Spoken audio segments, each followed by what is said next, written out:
difícil que eu tenho para te contar, mas até que tu consiga digerir toda essa informação que eu vou jogar em cima de ti agora, tu precisa primeiro estar muito concentrado, ter humildade, porque o que eu vou te falar parece muito idiota quando eu conto, mas passa uns 2 dias e a gente esquece dessas obviedades.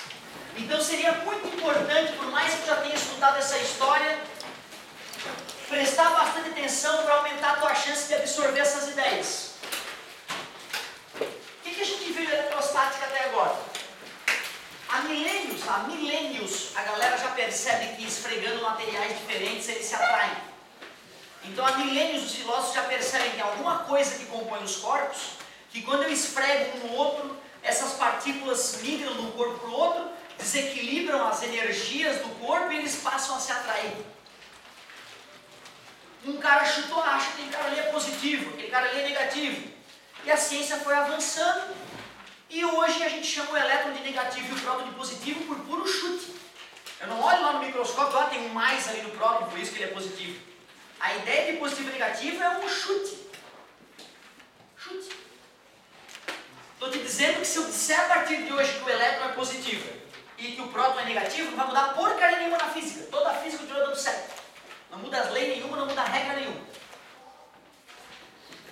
Com o avanço da tecnologia, nós podemos ir escrutinando a natureza e entender que partículas eram essas. Hoje nós sabemos que o que compõe os átomos são prótons, que ficam no núcleo, apaziguados pelos nêutrons, né? Porque se fossem só prótons, eles tenderiam a se repelir. Então o nêutron é que deixa o núcleo estável. E na eletrosfera, os elétrons, em movimento, em alta velocidade, faz o átomo ser aquele ser vibrante que a gente conhece. Nós começamos a nossa ideia de eletrostática aprendendo a calcular a quantidade de carga em um corpo. Se o número de prótons é igual ao número de elétrons, ele é dito neutro. E se ocorre um certo excesso de N partículas, eu pego a carga elementar de cada partícula, multiplico e descubro qual é a quantidade de carga desse corpo. Lembrando que carga elementar é a carga do próton ou do elétron, menos 1,6 vezes 10 na menos 19 Coulomb. Quando a gente já tinha domínio sobre as cargas dos corpos, ou seja, em laboratório eu tenho condições de ir lá e eletrizar um corpo com uma carga que eu desejo. Quando a gente conseguiu fazer isso, os caras puderam ir para o laboratório e brincar com diferentes cargas e entender o que interfere na força de atração ou repulsão entre cargas elétricas. O cara que fez isso organizadamente e documentou isso foi o Coulomb. Ele foi para o laboratório, usou diferentes cargas elétricas, nós podemos chamar de QA, QB, Q1, Q2, do jeito que nós chamamos divertido. Amarrou essa carga no aparelho que mede força, o famoso dinamômetro. Eles podem te cobrar, está no vestibular, nome de alguns equipamentos. E ele foi lá e começou a tentar entender como que a força ali no dinamômetro era influenciada pelas cargas. Eu coloquei 2 dinamômetros ali só porque eu duvido do Newton, né? Porque se eu acreditasse no Newton, para toda ação tem uma reação de mesmo modo, mesma intensidade, sentidos opostos, ou seja, medir a força ali nos 2 dinamômetros é só para garantir, porque é obrigatório que a força num seja a força no outro, a mesmo valor. Aí o Coulomb se perguntou, né? O que acontece quando eu dobrar uma das cargas? Ele foi no laboratório, tirou uma carga, colocou uma que era o dobro e olhou o dinamômetro e concluiu que a força... Como? Duplica. Obrigado, amigo, pela participação. Só quem participa aprende. Pode ser interna a participação, tá? Pode falar só pra ti. Agora, se tu fica parado me olhando, tu não vai aprender nunca. Quem diz isso não é o babaca do TAP, são os especialistas em educação. O aluno ele tem que ser protagonista do raciocínio. Eu raciocinando na tua frente, se tu não vier junto comigo, não dá. Triplica uma das cargas. Triplica. Escutei, triplica. Quadruplica e quintuplica. Aumenta quantas vezes? 20. Quando o Coulomb detectou isso em laboratório, ele percebeu, se eu quiser calcular a força de atração entre as partículas, a fórmula tem que contar com o produto das cargas. Isso não veio da cabeça dele, veio do que ele observou com os olhos dele no laboratório.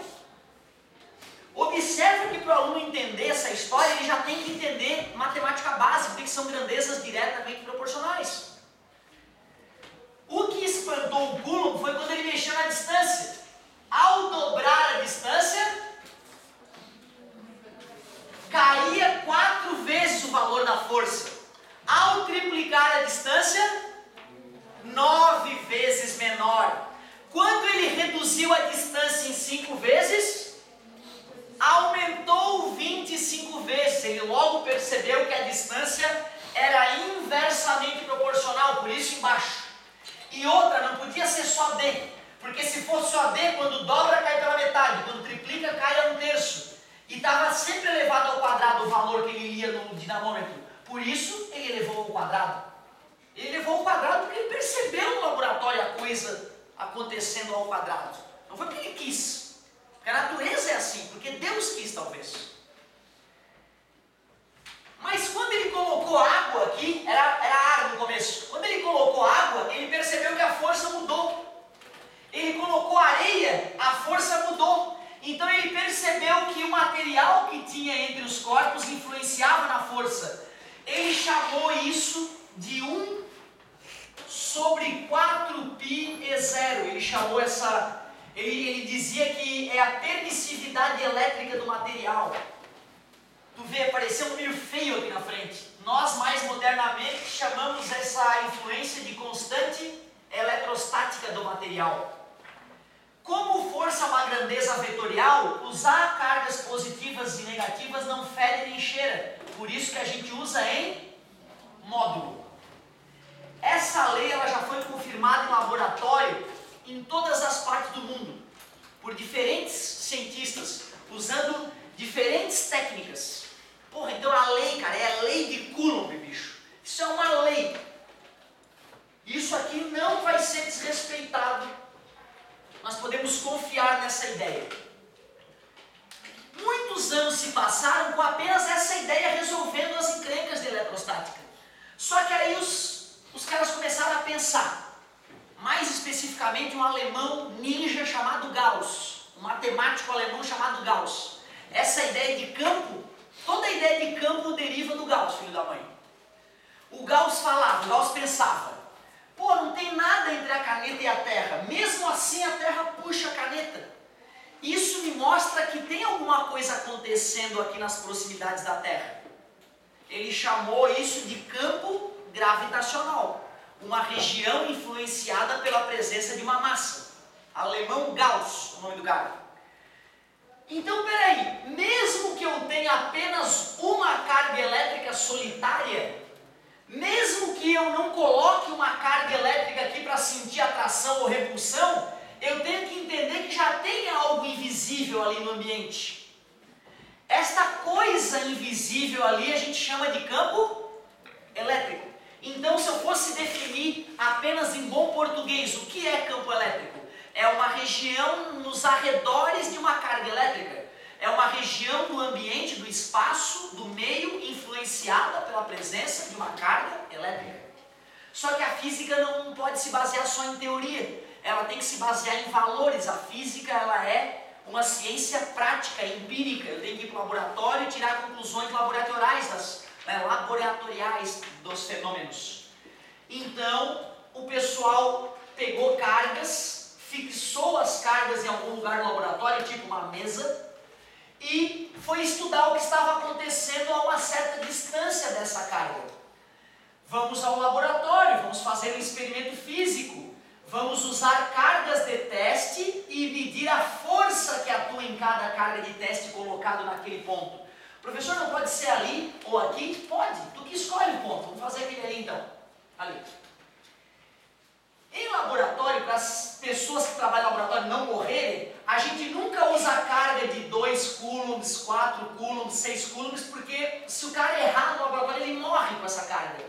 Por isso que no laboratório as cargas são 2 vezes 10 na menos 6 coulombs, que é 0,0000002. Que merda!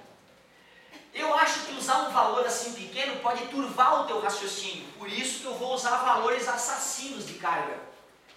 Professor, a carga de teste ela é sempre menor que a carga geradora? Não. Não, a gente vai lá e fala, vou pegar uma carguinha e vou colocar no ponto para analisar. Poderia ser o contrário, poderia ter uma carguinha pequenininha aqui e uma cargona de teste. Isso é menos comum porque é mais perigoso, mas dá para fazer também. Não vai arriscar a vida de ninguém hoje. Então essa carga é bem diminuta e a carga de teste é satânica, não tem problema.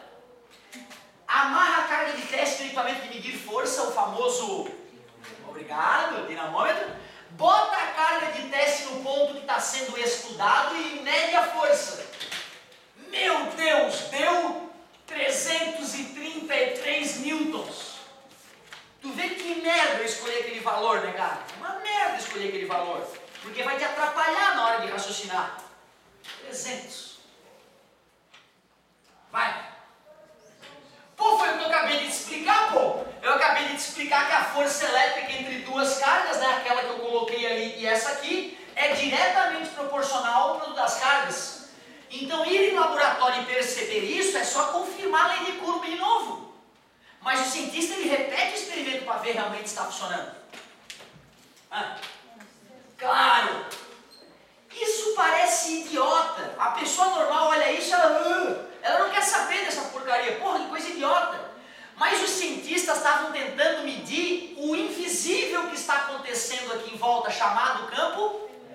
Então o cara, percebendo essa relação, ele tem uma sacada, um insight.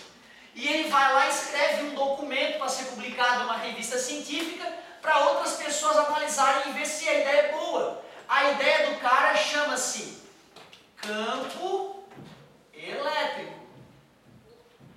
Eu poderia escrever campo elétrico, uma região influenciada pela presença de uma carga. Então aqui em volta dessa carga tem algo chamado campo elétrico. Só que eu quero a definição matemática. A definição matemática de campo elétrico, que é uma criação de um ser humano, não está na Bíblia, não está escrito em nenhum lugar, foi um ser humano que inventou essa ideia, é simplesmente pegar a carga que foi pegar a força que foi recebida pela carga de teste colocada no ponto e dividir pelo valor da própria carga. Como nós já vimos, o sinal ali não vai influenciar porque força é uma grandeza e campo elétrico também o é. Logo, o sinal da carga de teste usada não pode influenciar o resultado. Não importa qual dos testes eu use. 300 por 2 dá 150, 600 por 4, 150, 900 por 6, 150. Então, o campo elétrico naquele ponto, e só naquele ponto, porque foi ali que eu fiz o teste, deu em módulo, deixa eu ver quanto, 300 newtons dividido para 2 coulombs, campo elétrico deu igual a 150 newton por coulomb. Temos que olhar para isso e conseguir uma interpretação física.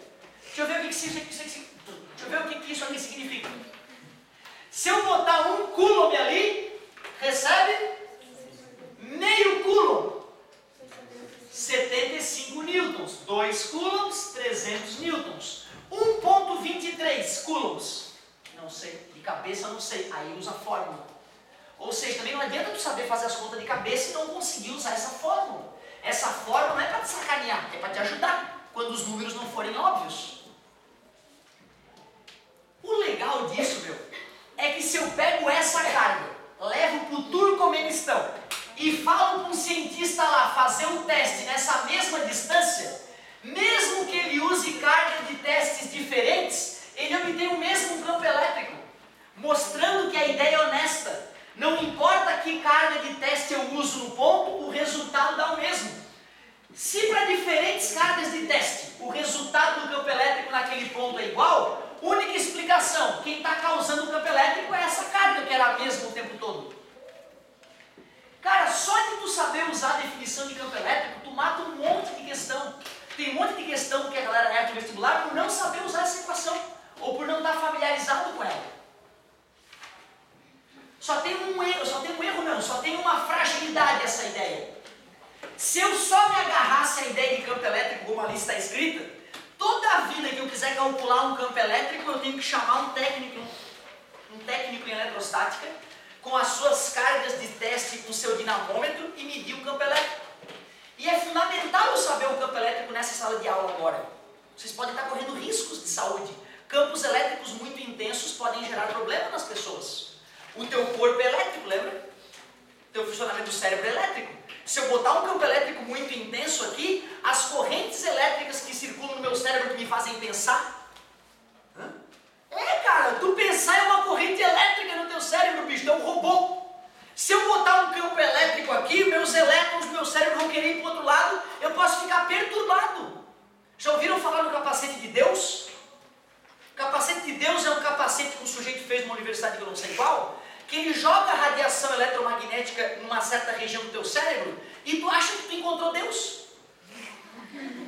Cara, aquela sensação de a pessoa que é religiosa, está na igreja rezando, emocionada e se sentindo próxima de Deus, ele causa isso nas pessoas, mesmo nos ateus, botando um capacete e jogando campo eletromagnético na região certa. A pessoa chega a contar, não, eu vi os espíritos, tinham 7 espíritos ao meu redor, nossa, foi mágica a experiência, ela estava sozinha na sala, foi uma alucinação causada pelo campo eletromagnético jogado no cérebro dela. Será que já calcularam o campo elétrico? Deve ter vindo um cara aqui no começo do ano e calculou o campo elétrico nessa sala de aula, né? Claro que não, né, cara? Nem a luminosidade, que é uma coisa em lei, que é obrigatório, tem um certo valor, o cara veio calcular, imagina o campo elétrico.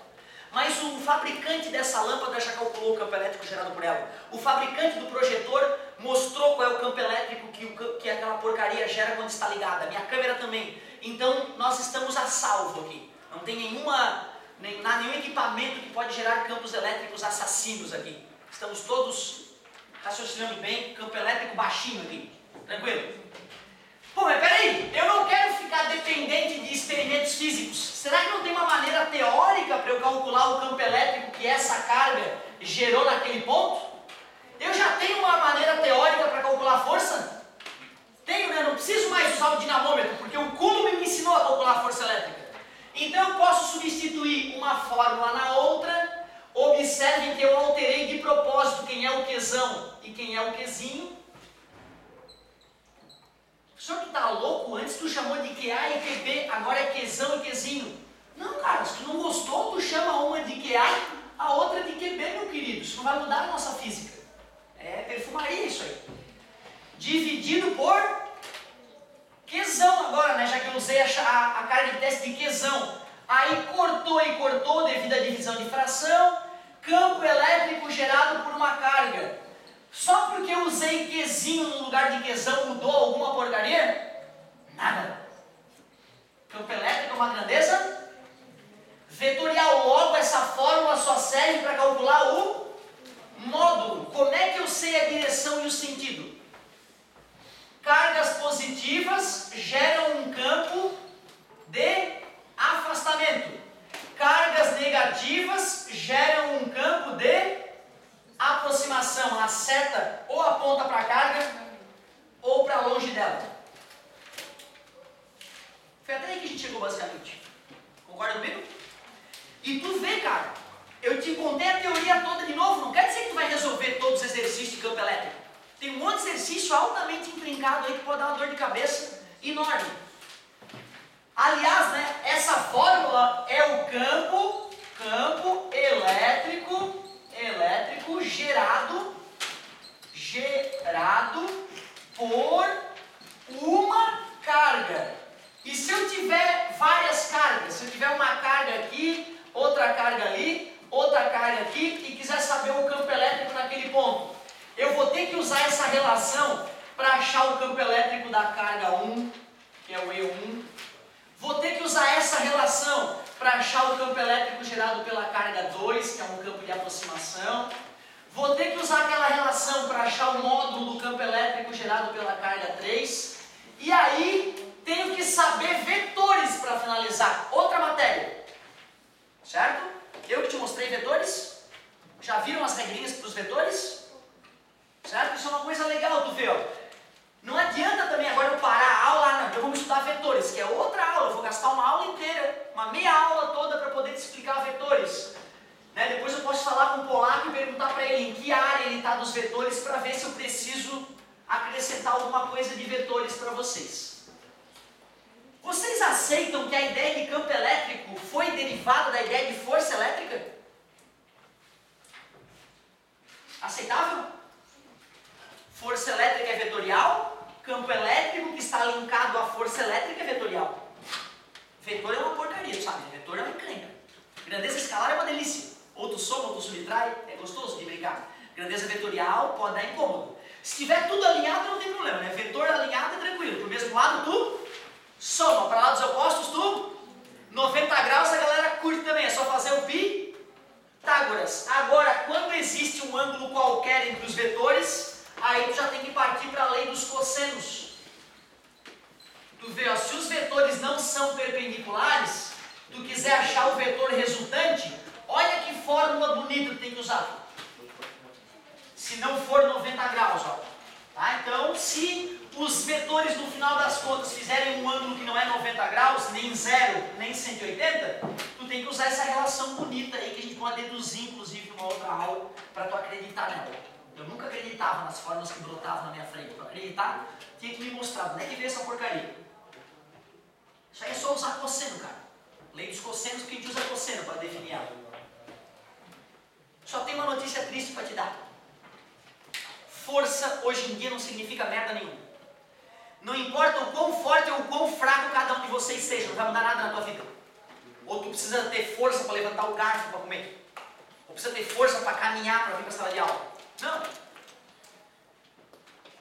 A física foi evoluindo e os filósofos da natureza, os físicos, os cientistas perceberam que tinha uma ideia muito mais importante para entender a natureza, para entender o universo. A ideia de energia. Cara, se tu perguntar para um físico o que é energia, tu pode sentar e esperar uma resposta longa, cara, porque é uma loucura de explicar o que é energia. Quando me perguntam, professor, o que é energia? Eu falo tudo que não é vácuo. Se não é vácuo, é energia. Ar tem energia. Careta, energia.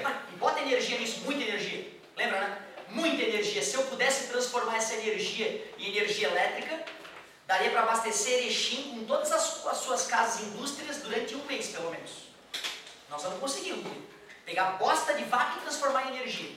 Imagina que fantástico. Pegar os lixões e transformar em energia. Desmontar os átomos e usar a energia que forma os átomos. Energia luminosa, energia sonora, energia elétrica, energia potencial gravitacional, elástica, cinética, química. Meu Deus! Sabe como é que está no livro, cara? No livro está assim, ó, energia é a capacidade de realizar trabalho. Só que na hora que tem o capítulo trabalho de uma força, está escrito trabalho é a energia que uma força usa para deslocar um objeto. Tá de sacanagem, né? Força, energia é trabalho, e trabalho é energia. Entendi tudo. Então assim, cara, eu vou ter que abrir um parênteses na minha matéria agora, vamos dar uma pausa na eletrostática e vamos relembrar a ideia de trabalho de uma força. Toda a ideia de energia na física deriva disso que eu vou te mostrar agora. Se algum momento da nossa história ficar mostrado que essa ideia que eu vou te apresentar agora é falsa, nós vamos ter que reescrever todos os livros de física que relacionam energia. Vê se tu aceita o que eu vou te falar. Tu concordas que pegar uma caixinha e arrastar ela até uma nova posição faz com que tu gaste energia? Natural, né? Do que depende a energia que eu gasto quando eu faço um deslocamento como esse? Aceitas que se eu faço mais força eu gasto mais energia? Pô, se eu for pegar 1 quilo, vou arrastar 1 quilo, legal, tranquilo. Agora arrasta 100 quilos, meu querido. Porra, cansei, bicho.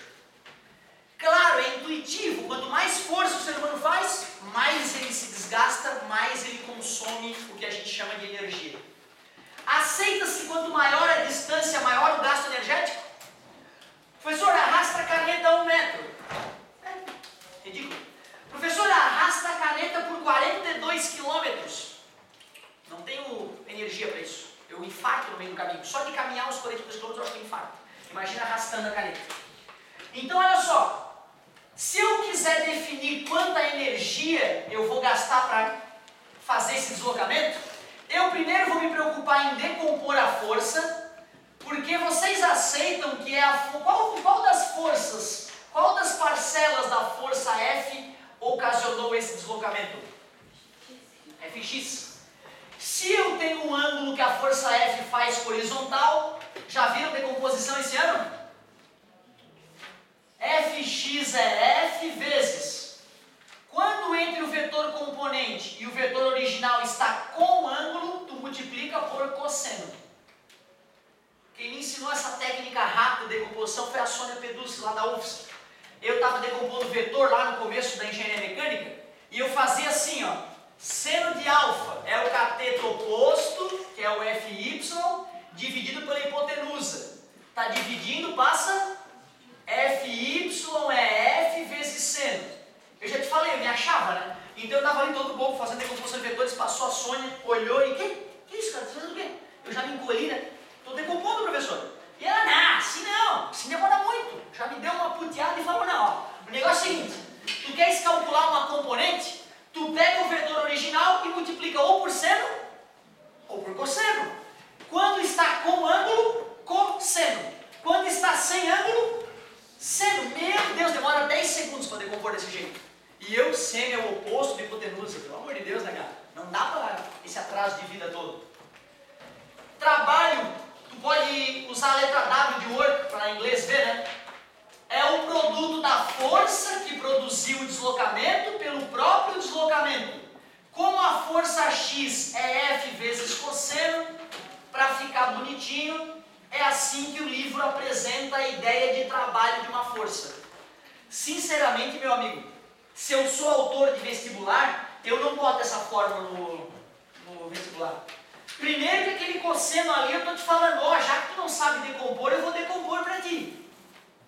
Para não! Outra, se o ângulo fornecido não é o ângulo alfa, é o ângulo beta, já não é cosseno, é seno. Aceitam? Para tu ver como é perigoso estar agarrado nas fórmulas e não entender elas, né? O cara que não entende decomposição, ele não sabe que mudando o ângulo muda de seno para cosseno a fórmula. Tu vê que perigo. Vamos fazer um exemplo aí? A UFSC, ela usava há muitos anos a letra grega tal. Aí ela mudou para W uns anos atrás, voltou a usar tal e voltou a usar W. Ou seja, tu nem pode te apegar muito à letra, porque pode mudar de um ano para o outro, sem aviso, não tem porquê. Eu acho mais legal o tal, mas os materiais mais modernos têm usado o W, para talvez ajudar o aluno a lembrar, né? Work. Vamos fazer um exemplo? Fiz uma força, valores realistas. Força de 200 newtons, equivalente a erguer 20 quilos. Deslocamento de 3 metros. Nada absurdo. Ângulo com a horizontal de 60 graus. Vamos ver quantos joules de energia eu gastei? 200 newtons, 3 metros, cosseno de 60 graus é 0,5. 600 vezes 0,5, 300 joules. Quantas calorias, professor? Divide por 4, né? 75 calorias, não dá nem para comer um bombom depois. Até porque o bombom ele não tem 50 calorias, né? Ele tem 50 quilocalorias, 50 mil calorias.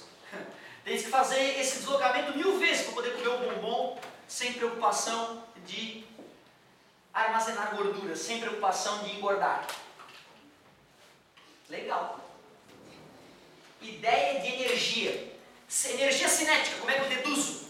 Trabalho de uma força. Energia potencial gravitacional, como é que eu deduzo? Trabalho de uma força.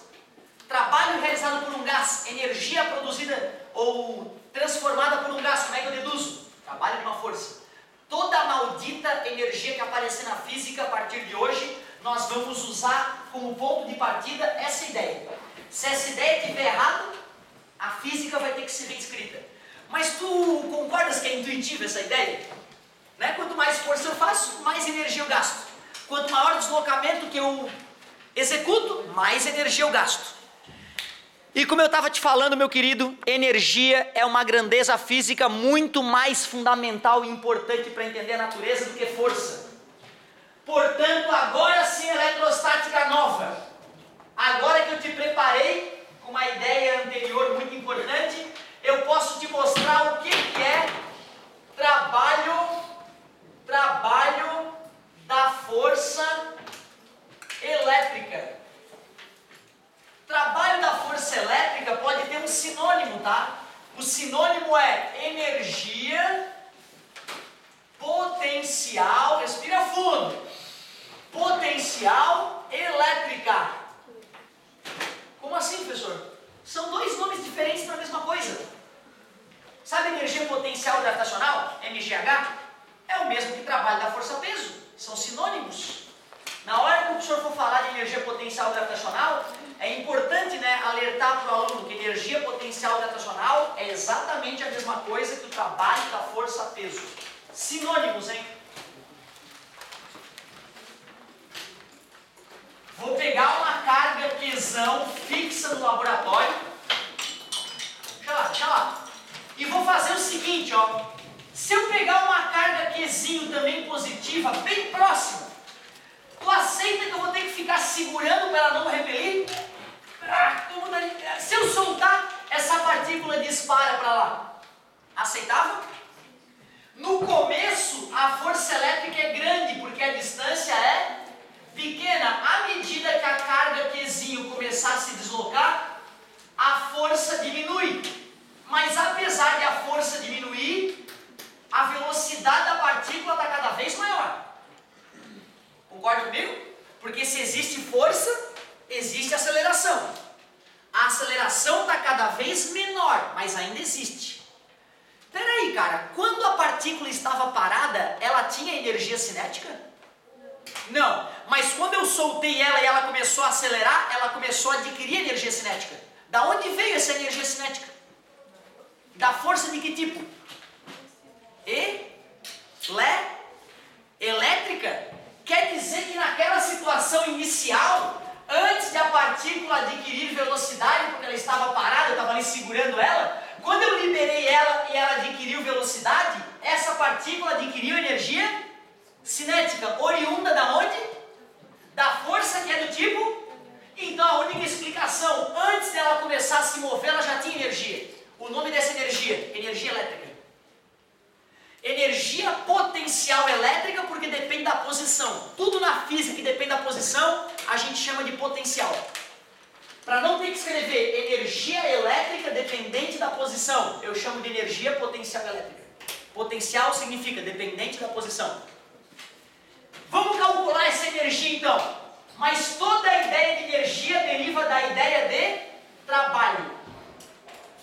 Força, distância, cosseno do ângulo. Ângulo entre a força e o deslocamento. Espera um pouquinho. Força. Eu não tenho uma fórmula para calcular força? K vezes Qzão vezes Qzinho dividido pela distância ao quadrado. Vezes a distância. Vezes qual é o ângulo entre o deslocamento e a força? Zero. Tudo bem para vocês? 90, 180, 90, 60, 30, 10, 5, 1, 0. Tudo bem? Eu tive dificuldade, cara, de reconhecer que dois vetores que apontam para o mesmo lado têm ângulo zero. Aí eu peguei meu dedo, fui fechando e é zero. Aí eu concordei que era zero. Mas eu te juro, eu tive dificuldade de enxergar isso. Cosseno de zero. Essa distância que o corpo se mexeu não é a mesma distância entre um corpo e outro? Concordam que essa distância é a mesma que aquela? D ao quadrado é D vezes D. Eu posso cancelar esse com o quadrado, concorda comigo? E tá ali, ó.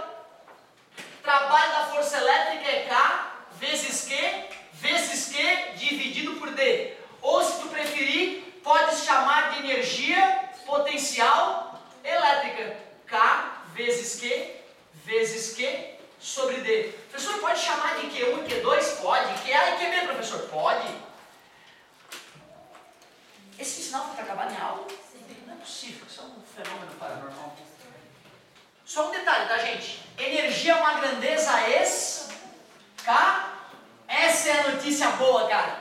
Como a teoria de eletrostática vai avançar a partir dessa ideia, os vetores vão sumir e vai ser tudo mais fácil de calcular. Eu não vou mais precisar me preocupar com a lei dos cossenos, para onde é que o vetor está apontando. Essa é a notícia boa.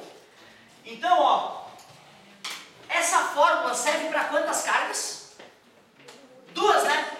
Eu já vi o vestibular perguntar para o amigo assim, ó, qual é a energia potencial elétrica do sistema de 3 cargas? O que eu vou fazer? Eu calculo a energia entre essas, e entre essas, e depois somo. Nada demais, certo? Então eu só fiz uma coisa de novo aqui para vocês. Revisei a ideia de trabalho de uma força, que nem a minha matéria, mas eu precisei dessa ferramenta, e te mostrei o que é trabalho da força elétrica ou energia potencial elétrica. Não usem drogas, usem preservativo, estudem, façam exercícios e até a próxima. Valeu, galerinha. E aí, mano? Desculpa, meu querido.